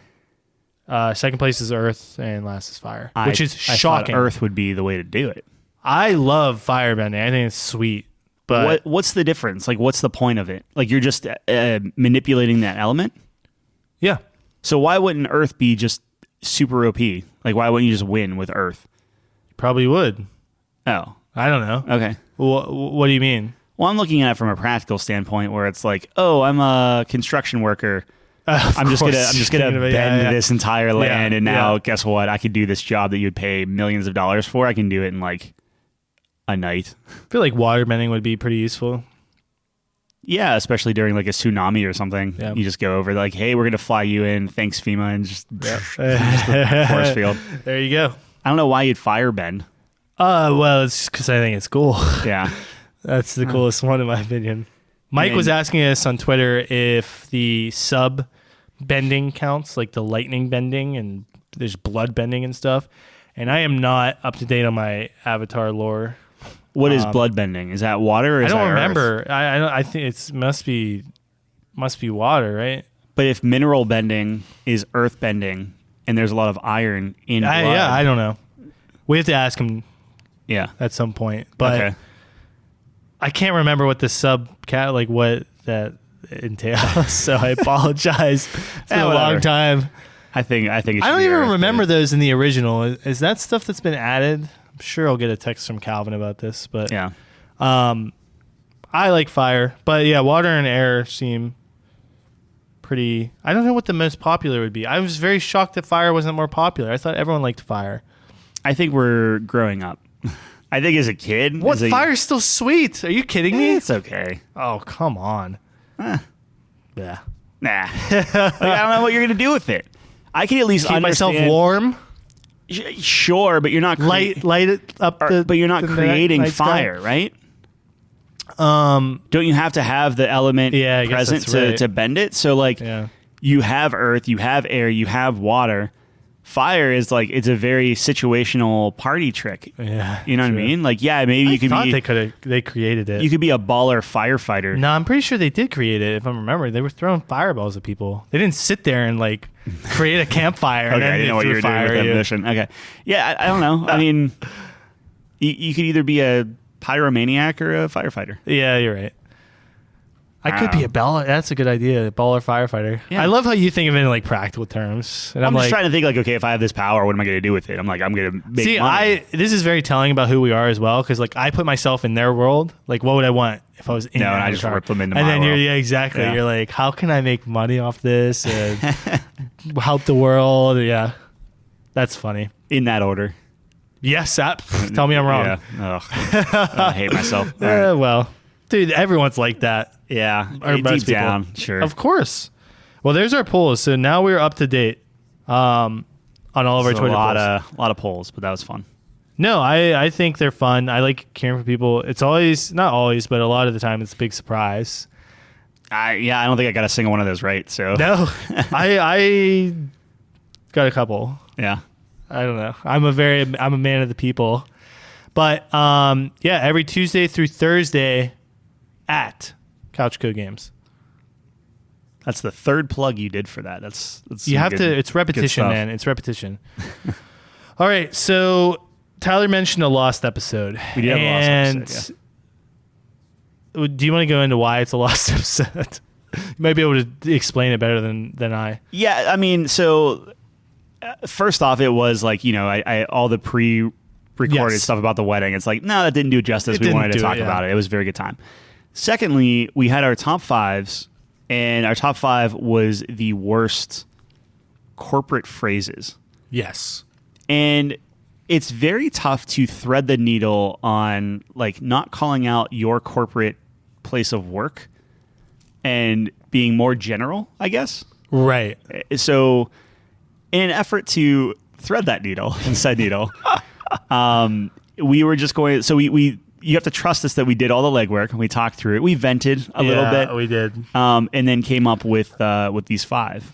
Yeah, I didn't want to get fired. So what ended up happening? Crux of it. It's the crux of it. I was going to do some editing and realized that that's a lot of editing. You know what? Yeah, and you were getting married. So we did have a long discussion on this. We had a huge list of common corporate like 118 phrases. Of them that we didn't go through all of them, but we kind of scrolled down the list, anything that caught our eye. And obviously came to the table with things we hear on a day-to-day basis or just don't vibe with. So we wanted to do best of both worlds by cutting out the episode and saving our jobs and letting you guys know what we decided upon with our top five. Yeah, and I think these are pretty common. I think people can sympathize and or relate. Yes. to these. We'll go down the list here and then kind of give you our thought on each. So what do we have at number 5? All right, number 5, we have Drop Dead, which is essentially the next level of deadline. Yes. So I Drop Dead date. Drop Dead date. Drop Dead might mean something. Sure. But I've vented about this on the podcast before, but it was, it's the next level of deadline. So, we know you're just kidding about the deadline. What do you really mean is the deadline? Right. That bugs me to no end. You'll see a common theme on the list where things lose their meaning. Yeah. So through the drop dead date, the deadline loses all meaning and purpose. And it's just why. Just make the deadline when you actually want it. So I don't know when that started. We talked about pencils down, where it's like, okay, deadline, drop dead, but we still not believing you. Right. What's like the pencils down? Oh my god. Oh my gosh. No. Yeah. So that is more of a Tyler thing, I will say, than me. Yeah, based off his work. 5. Yeah. I don't really have deadlines. I mean, I have deadlines, but not as much as you, I'm sure. Yeah. All right, number 4. All right, number 4 This is our wacky spot, so I don't remember if it was wacky or not. I was muted. Oh, yes, me. That's the me thing. So in the online environment now, so it's actually weird. Like, I've never had a full-time job in an office. Yeah. When I graduated, shortly after was the pandemic, when I graduated college. So I've been working from home since my professional Which start. is wild to think, but yeah. So in this virtual environment, obviously WebEx and everything like that is like crucial, and you have mute buttons. And the amount of times people are on mute, and it seems like it's the same people, but maybe it's my imagination. But to me, it's like when it was new, I was like, okay, I understand this, but now it's like we should be used to this. Yeah. Get yourself off mute, pay attention to your mute button and things of that nature. I'm not a fan of that one. I wonder if it's one of those things too, like pick one, right? So either you're on camera, yep, and on mute, which is fine. Yep. Or if you're not on camera, you should also not be on mute to just give that little extra nudge that you have to pay attention. You have to do that stuff. Now, the only thing I don't think there's a button to force everyone off mute. No, you can mute people though. Yeah, I know there's the opposite where you can mute everyone. That would be a huge invasion of privacy. Oh, absolutely. Can you imagine being able to right-click, turn on camera? Yeah, and turn off mute. Yeah. Oh, my gosh. That would be horrific. Yep. I'd be like, nope, I'm out. That would be bad. So Funny, though. It would be kind of funny. You get some good stories from that. So anyways, that was my number 4. In particular, I hate the double mute. Tyler did not even know what that was. So, well, we don't have headsets like that, so it is literally just the one. I've been on double mute a lot on Discord though, where like I mute my mic and then I forget and I mute it on Discord too. I can't stand it. So I'll try to do better. Okay, so number 3 is think outside the box. Yeah, and then kind of like sub things or make it pop or punch it up. Yeah, or that sort of elevate the creative type of thing. Yeah, yeah. Be more expressive. Be more expressive. We thought that the think outside the box kind of encapsulated everything, but it's just this idea where you're getting asked to do something different for different sake versus hitting like an objective. Yeah, for me on this one, the way I interpret this and the reason I don't like this one is because I like specific feedback, specific criticisms. So if you're just saying, okay, I like the idea, but you need to think outside the box more, you're not giving me any constructive feedback at all. Yeah. You're just essentially telling me to do it better in a different way. You're telling me to be more creative or whatever, right? Or be different, but that's not giving me any useful information. Well, it's also within, because like you're going into your music career on that. Like, I guess it also depends on where you are, and like if you're in a corporate setting, it's my understanding that you're like, look, you're there to make money, be efficient, and knock things out. So I'm not saying that be more creative or try something new isn't the worst thing in the world, but you still need to accompany that with direction on like, hey, let's try something new. We're really trying to push this color this month or whatever. Right. or just something along those lines. They Well, yeah, get something to latch onto that we can go off exactly. of. You just give a direction, like you said. Instead of saying let's think outside the box, you say, hey, let's explore this avenue, right?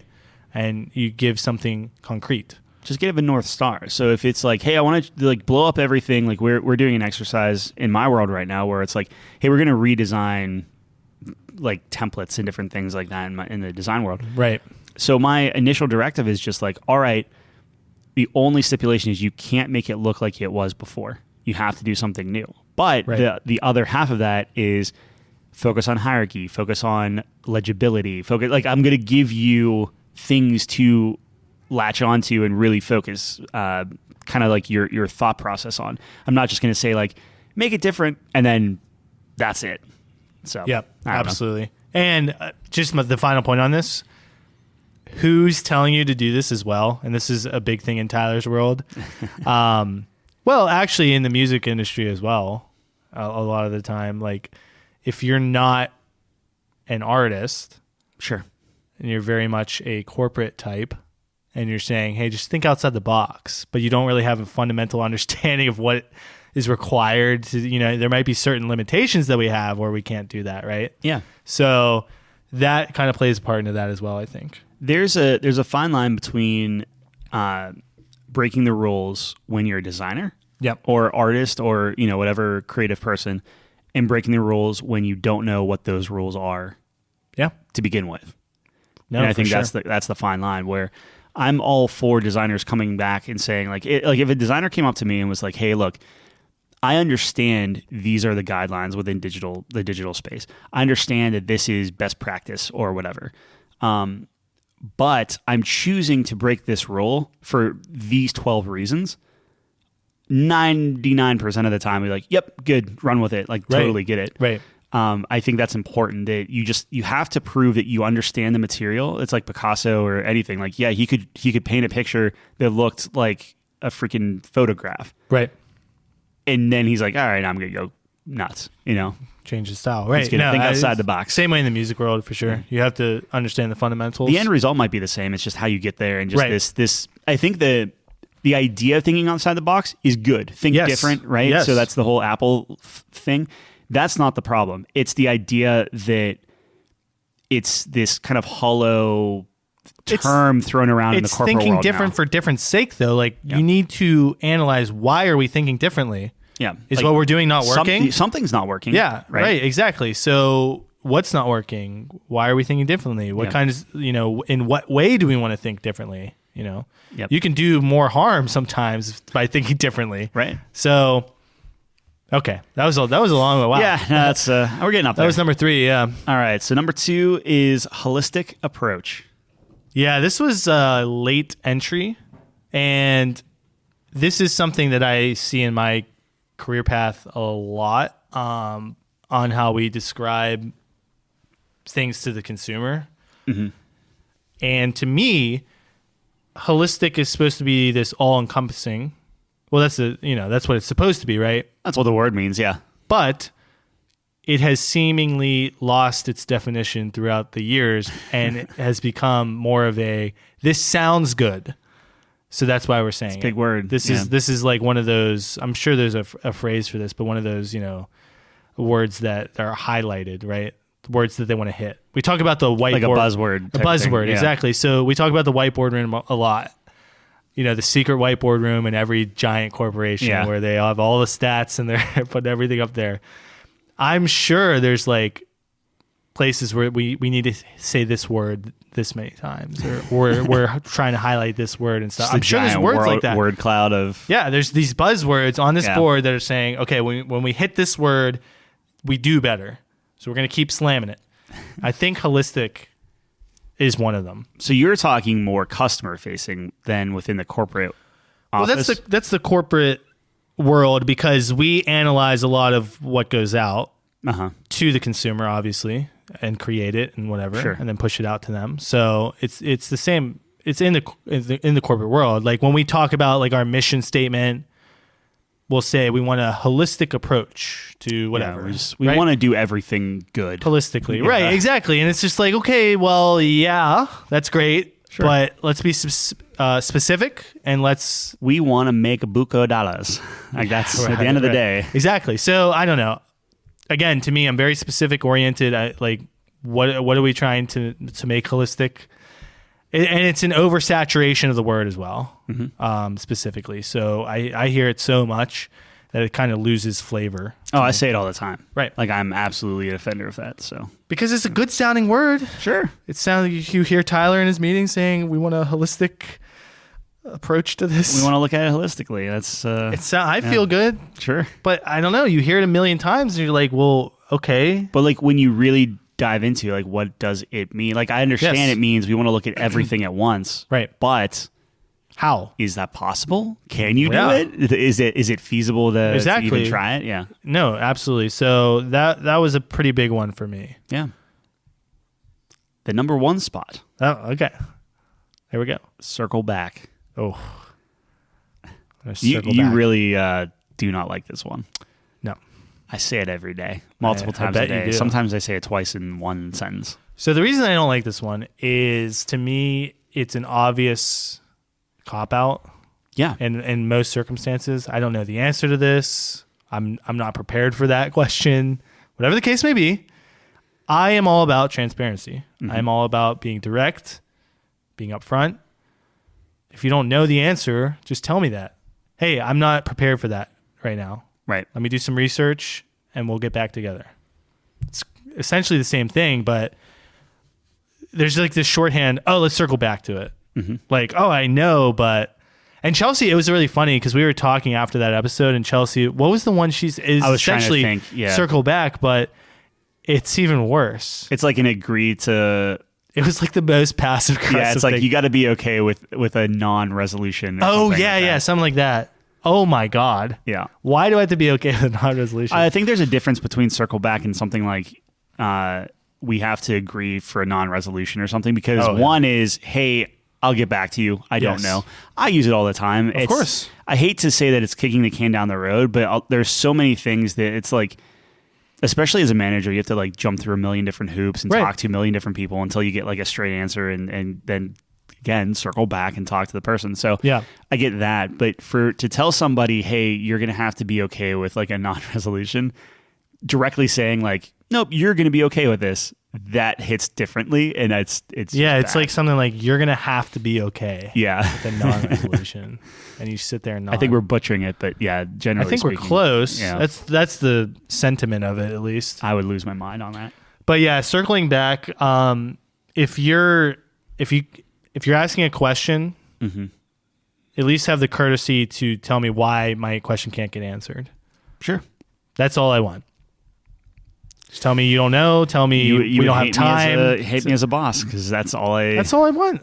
Just tell me why we can't get that answer. The more tell me it's complicated. Tell me there's a lot of moving parts. I'd rather as long as you understand that there are things happening. Right. One thing that I just over the past couple of weeks since we recorded this episode, a bigger conversation is quickly becoming we my need to have a bigger one conversation. Yeah, wow. I say it in everything where it's like, oh, this is a bigger conversation. Conversations are happening.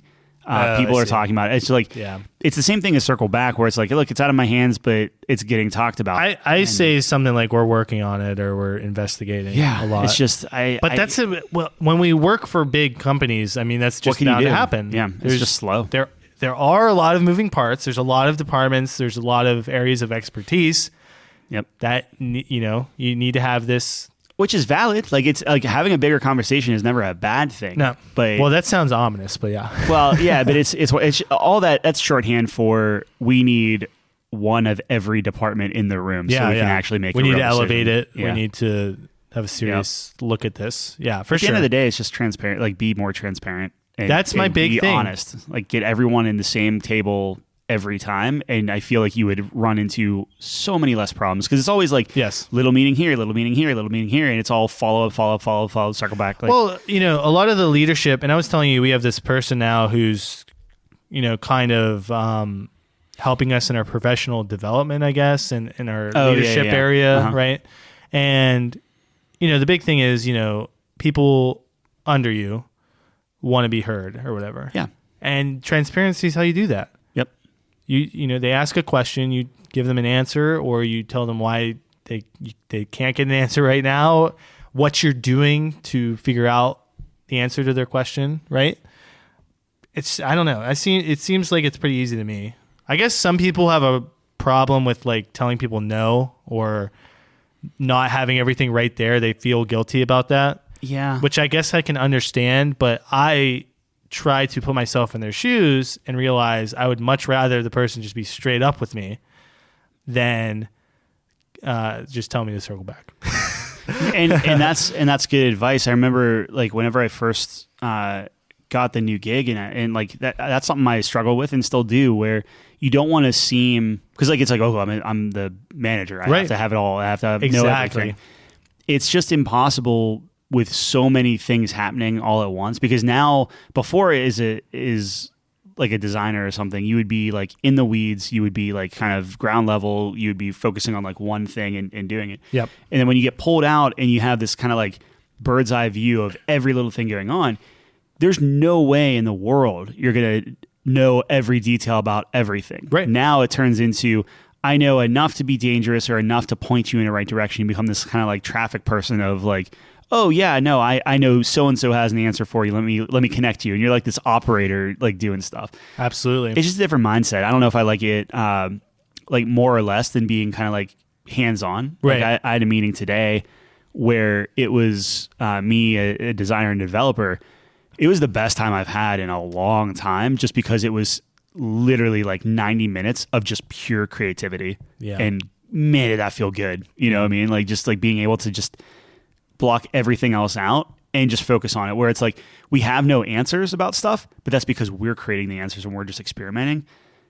That's fun. Like that's some good stuff. Yeah. No, I mean, it's definitely kind of sad that a lot of the time when you're moving up the ladder in the corporate world, it's more leadership obviously oriented and corporate stuff. Because if you're a creative person, that's tough sometimes. I think largely it's worth, I mean, obviously there's like the money involved and everything. Of course, well, that's what I'm saying. Like you want to make more money. I mean, look at my parents, for example. They're both chemists. Yeah. Okay. They worked in labs. They created things, right? Mm-hmm. They have patents on things. They were, creative to an extent. Sure. I would say very creative. I'm sure chemistry is a very creative field. And problem solving, things like that.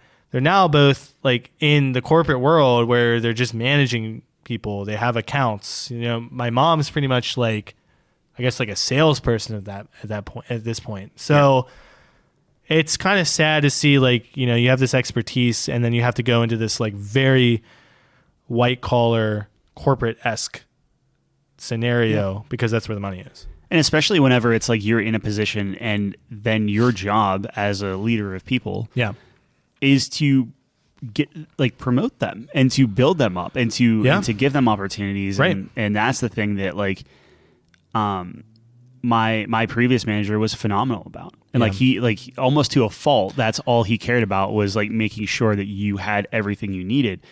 And I mean, that's something to aspire to, but it's just like it takes such a distinct way of thinking and working and stuff. And it's a growing experience. Professional development's huge, but I guess my point is it takes a specific type of person to be a leader, to be in a leadership position, just like it takes a special type of person to be in a creative position. Right. But it seems like our society is focused on funneling in people to the leadership position.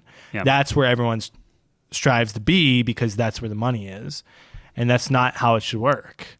You should have a funnel up through your avenue. So if you're a creative type, it's just if you're those positions don't exist. I know. You know what I mean? Like it's sad, and it's just not how it works, right? Because you want your best people to be in charge of 10 people, right? So that they can spread their influence on them, and those 10 people can get better, right? I mean, it makes sense.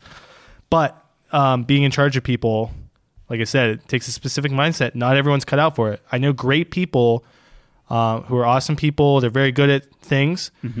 Not good leaders. Yeah. And there's nothing wrong with that. I agree. Yeah. I mean, my one buddy was like, it's like a Michael Scott thing where it's like, hey, you're a really great salesman. Yeah. You can be a manager now. And it's like, oh, Right. you're not a... It's a perfect example. Yeah. And you just see how that goes. I will say, so this is a shout out to Richard, but I have never met somebody who just instantly can come up with the best analogies or example, like just like off the wall things that like are hilarious and so blatantly true. Yeah. And he attributes all of that to just D&D. So he'll like DM stuff and he'll be like, yeah, I just think on my feet. Just like, That's pretty good. It's pretty good. D&D is an excellent DMing specifically. Improv, yeah. Improv, but organizational. Yep. Nathan attributes a lot of his managerial skills to D&D. Yeah. Because you have to prepare for the session. Yep. You got to have your notes ready. You have to have a plan in place. You know things are going to go wrong, so you have to be prepared to think on your feet and give yourself outs. Yep. You have to know the material extremely well, the rules. It's a very good exercise in organization and leadership and running a meeting. The best organizational thing I've ever done is literally have a notebook next to me. Yeah. Like a pen and paper. Oh, it's the best. I cannot not do that anymore. We insane. talked about having nothing will ever replace the pen and paper. Yeah, you can't. Like I have an iPad sitting there ready for it, Yeah. but if it's not if it doesn't feel like it, Yeah. you just forget about it. It doesn't matter. We'll get there eventually, I think, but I don't know. Because it's We like have to. you can't crumple up your iPad and throw it away. that's true. But you could also just like delete a page or something. What I'm saying is the feel. Like the But feel has to how be are you the going to same. create the montage of you throwing things into the wastebasket to It's- know that it's you're all working hard? symbolic. Yeah, it's just that's what I'm symbolic. saying, That's it. man. Yeah. They'll have a program where it creates the montage for you. Ooh, there you go. Or it's all holograms. It's or all something. Yeah. holograms. Oh man. Well, there's our top 5. You want to run it top down, 5. chisel it in, Oh as we always do? sure. It's been chiseled for like 3 weeks now. I know, we can but- do this. Yeah. So number 5 is Drop Dead. Number 4 is I Was Muted. Number 3 is Think Outside the Box. Number 2 is Holistic Approach, and number 1 is Circle Back. Yeah, I think it's a good list. I think a lot of people can. It's a good bad Understand. list. It's a good bad list, yeah. Yeah. But we're I- we're offenders of it though. It's funny. Oh, I use corporate speak in my day to day Yeah. like now, and it's terrible. It's like a plague. I feel dirty doing it, but I can't stop. I try to make a conscious effort not to. So do I, and it just doesn't work. Like I was saying, like circle back. I always try to give reasons every time.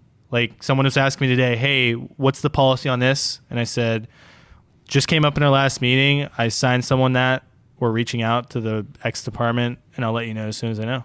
Yeah. I could have said, "I'll sounds like a circle good back on it." manager. Yeah, I don't know. I know what the people want. Yeah. Because I've been there. I've been in the weeds, like you said. I've been on the ground floor. And I understand. I know that I've been going too long on this, but I understand why people feel like they need an answer right away, because I've been in that position where it's like, oh, but they're a manager. How do they not know this, right? Yeah. Everyone said that. Yep. So, but even as a rep, I was like, okay, let me take a step back, and there's more going on. They have more responsibility than Yep. just my Yeah. question or my concern or issue and stuff like that. So, but I think that was a productive discussion. We'll put a pin in it. Oh my gosh. Send you the drop dead ugh. Aha. Fucked it See, up. I can't even do it. Can't It makes me sick. Your body rejects the It words. did. It Yeah. rejected all of those words. Oh man, That was good. that was good. Before we wrap up, Okay. I do want to tell you, this has been one of the best months I've ever had. Oh. So ready for this? So Yeah. the month started with my good friend Tyler's bachelor party. Yeah. That first weekend in April. We then moved on to my brother is graduating from Yale, getting his PhD in mass spectrometry.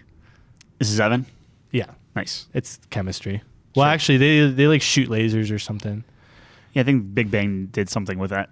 Yeah, I'm sure it was completely accurate. Yeah. Anyways, so when you're getting your PhD in science and probably other fields as well, you have to do a defense.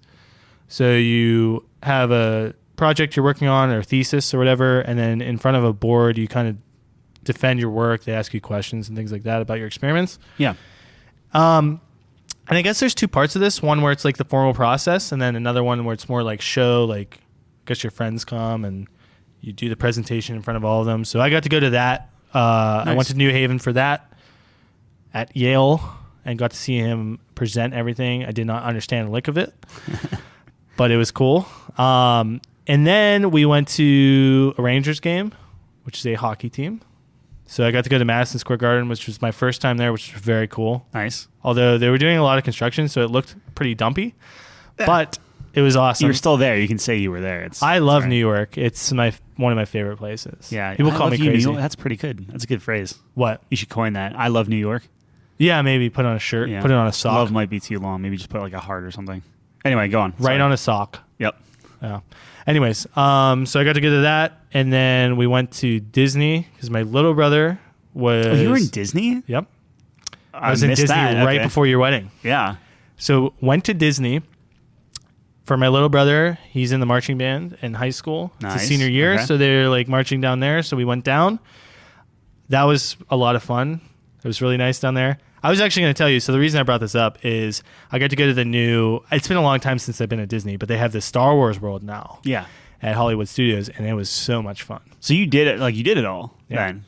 That's awesome. Did you get like a lightsaber or anything? Or any droid? It's just too expensive. Dude, the custom lightsabers you can get online are better than the ones they have there. Yeah. They do have like this really cool workshop where it's like all immersive and they show you how to build a lightsaber. But can you do that without building a lightsaber? Like, I would like to see the shop and just be there, but I don't want to pay for a lightsaber. No, I mean, you can see the shops. You can't see the show, I don't think, unless you're in it. And the waiting list for that is unbelievable because it's this small room. Yeah. And it's like a show. It's a production. Right. So it's like crazy hard and expensive to get in. But the rides were super awesome. They have roller coasters? No. So they have these, like, the Star Wars world is like pretty much like all these immersive rides where you're in this thing, like this box. Almost like virtual reality. It's like virtual, yeah. So the one ride is you're like a smuggler and you're in the Millennium Falcon. I think that was my favorite because let me tell you, the thing about Disney as well is all the lines are like thematic, right? Mm-hmm. What do they call them? The Imagine Tears or something? Sure.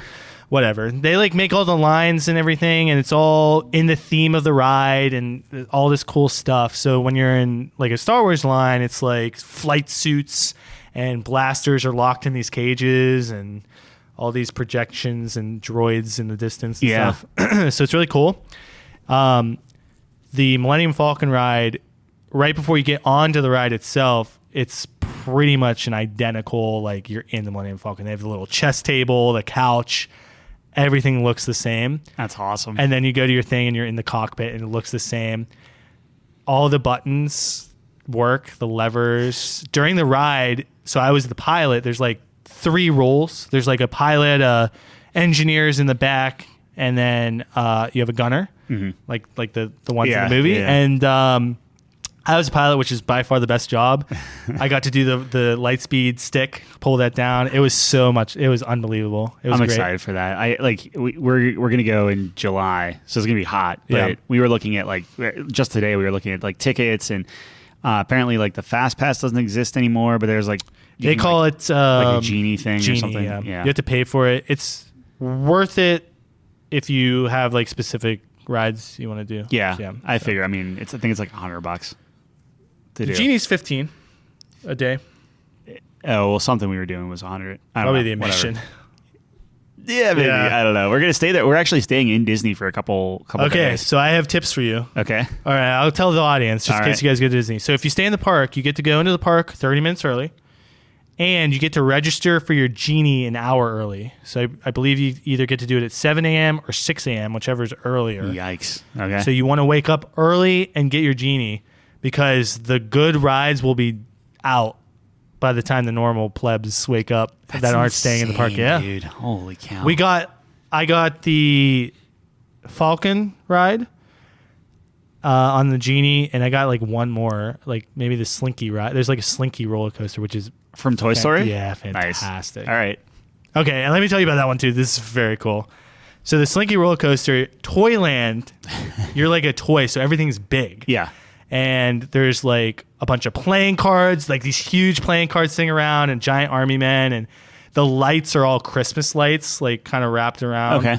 Yeah. And that's what lights up everything at night, which is super cool.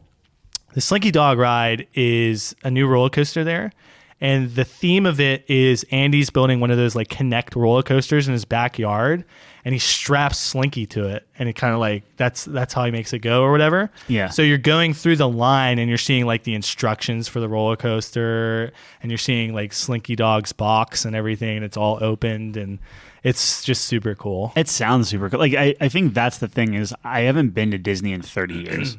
It's Oh my insane. God, I was it's 4. gonna blow your I mind. was 4. So it's like I don't remember anything about Yeah. it. I can't wait. And like in all honesty, like but just between Star Wars and like Harry Potter. Yeah. And then to think that there's everything else too, I'm very excited. Yeah. So anyways, my April Disney, and then I came to your wedding. So you had And that's been my April. Yeah. it's busy. See, that would drive me like It was very busy. I was exhausted, yeah. but it was worth it. Like I had exhausted. I had a really good time with everything.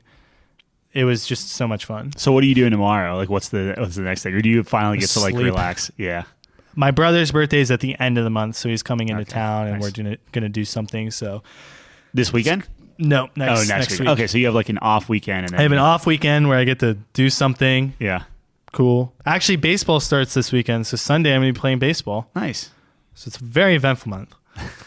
Anyways, I wanted to share with you my April. Thank you for letting me be a part of it. Thanks for thank you for being a part of it. Of course. You were very 2 of them were you yours, emotional towards the end of the night. Which Which one? Could be alcohol. You might not even remember. Or you're just like, look, I know I'm a little drunk, but Oh, this no, I is remember. really great. Yeah. Yeah. It was very nice. I was touched.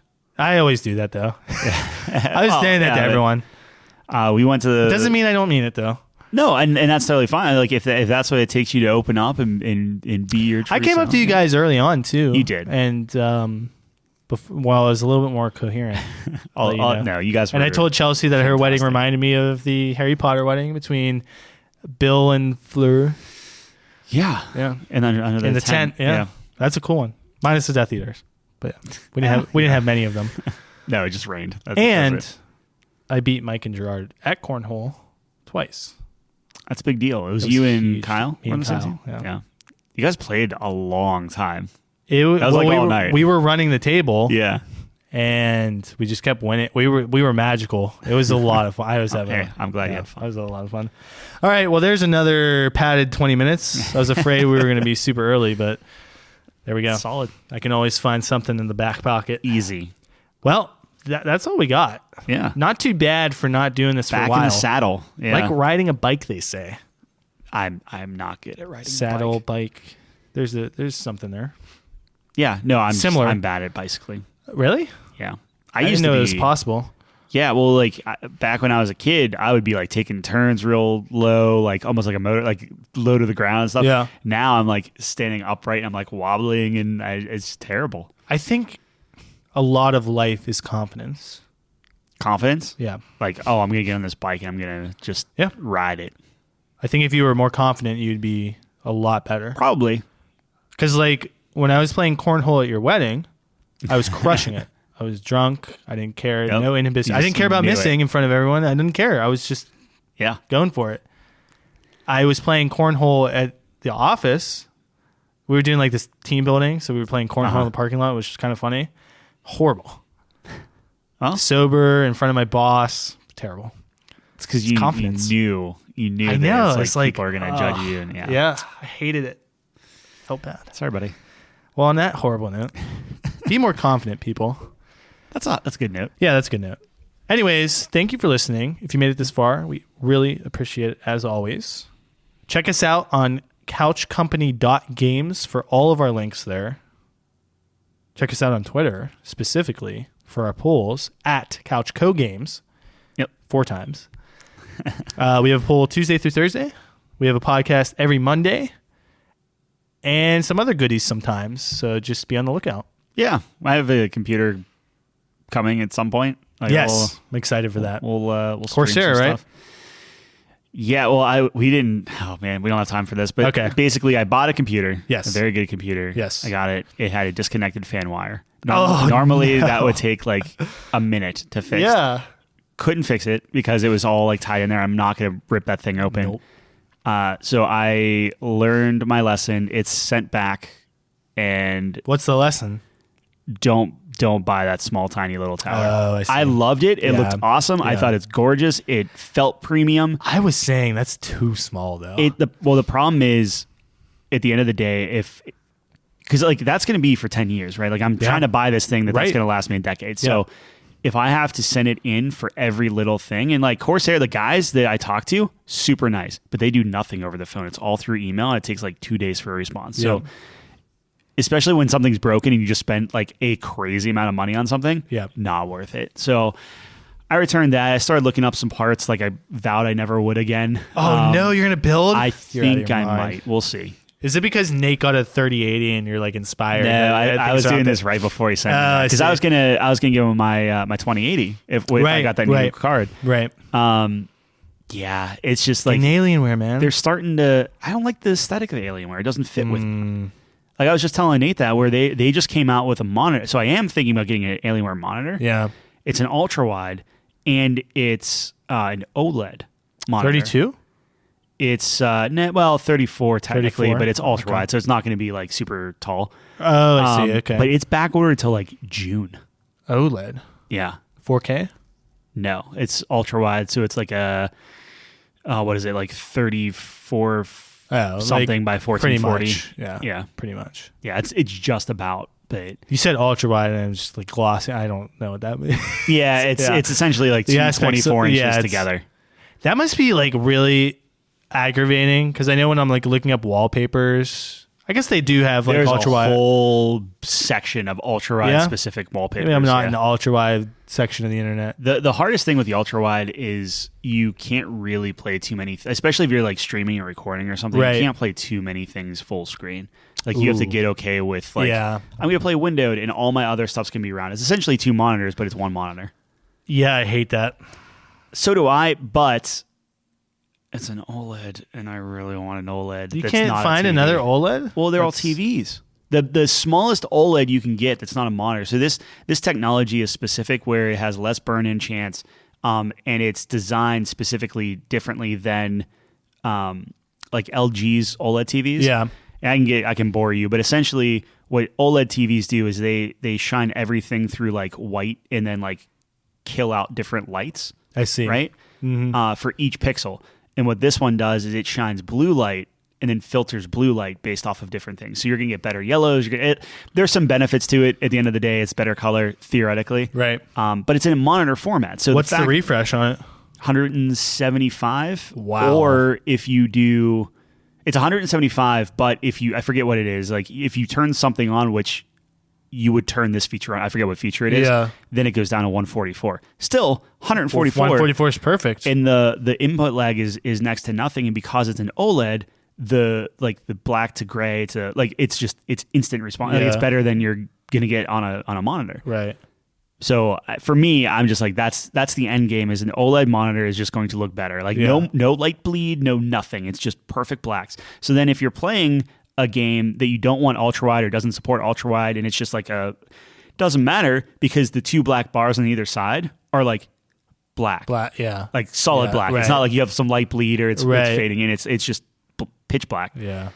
So anyway, that's what I'm looking at now. Excited. But I am, but now I got to look at parts again, and now I'm in the thing of like, maybe I just keep my 2080 Ti. That's my graphics card. Computers are actually fairly affordable whenever you don't have to pay for a graphics card to put in them. Yeah. So if I just get a new case, a new processor, a new RAM, DDR5, all that jazz, and then just throw my old card in. You disappoint me, my man. I thought you joined me in the pre-built. I might. There's still a chance. So Corsair has a Vengeance computer, and this is the last thing I'll say on it because I know we were running over. And you were worried that we wouldn't have to talk about. They have a Vengeance computer that uses the case that I want, which is like the airflow. It's like the 4000D airflow case or whatever. I like it. The problem is, if you buy it pre-built, it has a Vengeance logo on the front panel, and it's like, all right, well, I could buy that, and then I could pay for like a quote unquote replacement panel. Yeah. Do I really want to spend that money, or because like you're paying extra technically? Because I priced them out, and you're paying like maybe like $500-$600 more for a pre-built. Yep. Then if you source all the parts yourself, it's just a matter of finding all the parts and making sure that they work. And well, they're out there. I mean, Nate got a 3080. Yeah. At the end of the day, it's just like I tried to go tiny. Again, love the form factor. It was amazing, but You just can't go that tiny. you can. It's just, I don't want, if I'm paying that much money, I don't want to mess with it. Yeah. And if You should have just plugged it back in. What do you mean? You said the fan was unplugged or whatever, right? No, there's a wire outside of it. It's not like, oh, I didn't want to plug a fan in. Like the cable That's for what the you're fan, saying. 4 little wires go into the header. Yeah. And one of them was like ripped out. Oh. So like it wasn't like I couldn't. The only way to replace it is to replace the whole fan, the cord, like the the whole adapter, cord. Okay, which I had, which was fine. But it's you don't like wanna- zip tied, and I'm like, no, I'm good. They do a great job with those pre-builts. They make it look They do. It spectacular. looks great, but I'm just not going to do that. I'd rather buy all the parts, do it myself, and I know every little crevice and thing that I did. Yep, that's if you have the time, patience, and money. Well, not even like money. It's 2 of those less things. money. So I mean, It's a little less money. Like, let me put it time this way. and patience. I should say. I could just doing by myself. I'm automatically saving like $1,200. Yeah. Which is the cost of an OLED monitor. So it's like that's a good justification. Yeah. When you throw in the for monitor. the same performance. Exactly. Yeah. Anyway, there you go. All right. That's it. You want to do the spiel again, or are we just gonna be like, all right, peace? That's it. You heard all this stuff. I'm not doing it again. I don't get paid enough for that.